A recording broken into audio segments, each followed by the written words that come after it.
L'invité du jour.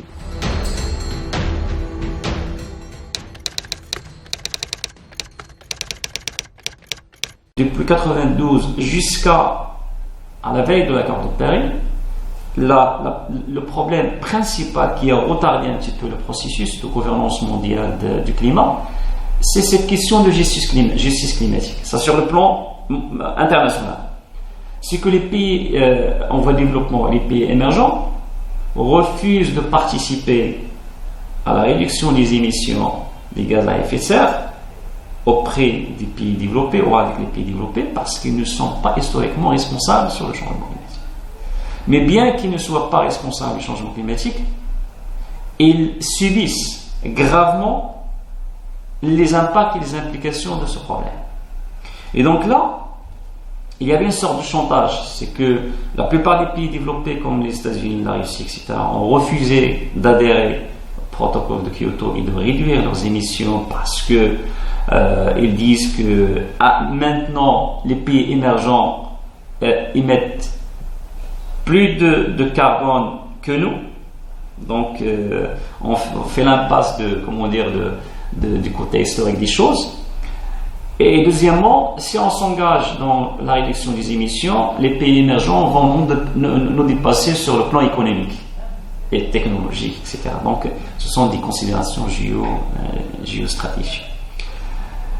De l'autre côté, les pays en voie de développement, les pays émergents disent que nous ne sommes pas responsables historiquement du problème, mais si vous voulez qu'on s'engage dans le domaine de l'atténuation, il faut que vous nous aidiez sur le plan adaptation.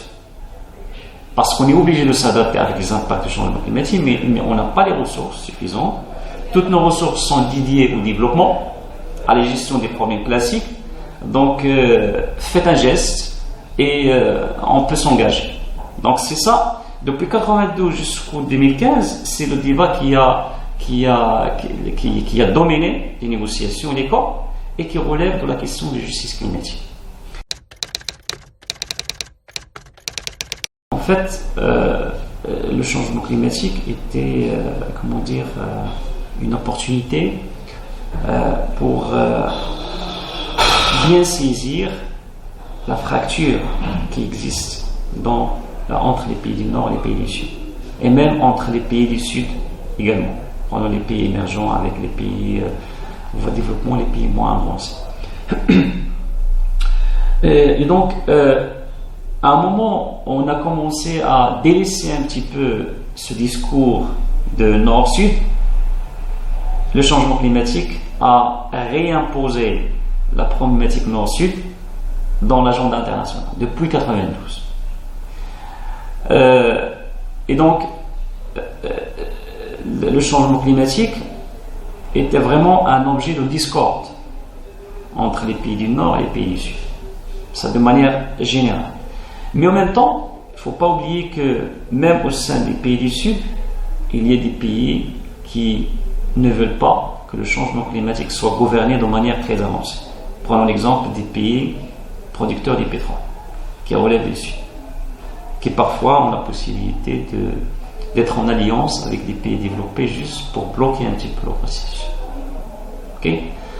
D'un autre côté, les cadres d'alliance qui représentent les intérêts du Sud, comme par exemple le G77 plus la Chine,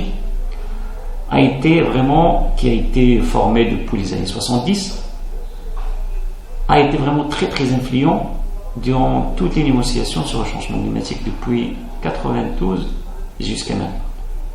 Et le groupe G77 plus la Chine, c'est déjà un groupe qui a été mis en place depuis le début dans cette perspective de fracture entre le Nord et le Sud. Donc il a trouvé un terrain fertile également dans les négociations climatiques multilatérales. Mais il faut avouer que cette perspective de Nord-Sud a facilité un petit peu la prise d'un ensemble de décisions au niveau des négociations climatiques. Un exemple à donner dans ce sens, c'est le principe de responsabilité commune mais différenciée. Ce sont les pays du Sud qui ont imposé ce principe. C'est un principe qui est très fort. Ça veut dire, on a un problème commun qui est le changement climatique. Tout le monde doit contribuer à gérer ce problème, mais pas de la même façon. Parce qu'on n'en est pas le responsable. Actuellement, on n'émet pas le carbone de la même façon. Nos niveaux de développement sont différents. Nos ressources également, ou le niveau de ressources sont différents. Donc, les solutions ou les actions qui doivent être entreprises par les différents pays doivent être différenciées. Le Maroc se place également dans cette perspective. Je vous donne un exemple très simple. C'est que au début de l'année 2015, en amont de l'adoption de l'accord de Paris, le Maroc a soumis sa contribution nationale qui s'appelle NDC, où il a adopté deux scénarios. Le premier, c'est que on va participer à l'atténuation. On va atteindre un objectif de réduction de tel ou tel temps de carbone. Ça, c'est le premier scénario, c'est bien. Mais on a un deuxième scénario, c'est de garder le statu quo. On ne va rien faire. Donc, quelle est la différence entre les deux scénarios? On ne va rien faire si on ne reçoit rien. C'est très simple. Puisqu'on a le statut du pays en voie de développement, on a le droit, bien sûr, d'être gâté. Et donc, c'est presque le même mécanisme avec lequel la plupart des pays en voie de développement fonctionnent maintenant. Et ça relève également de ce que vous avez indiqué comme justice climatique.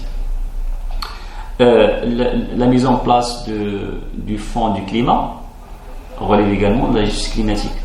Ce fonds doit être alimenté par les pays développés à hauteur de 100 milliards de dollars pour financer les actions entreprises par les pays en voie de développement dans toutes les réponses au changement climatique, adaptation, atténuation.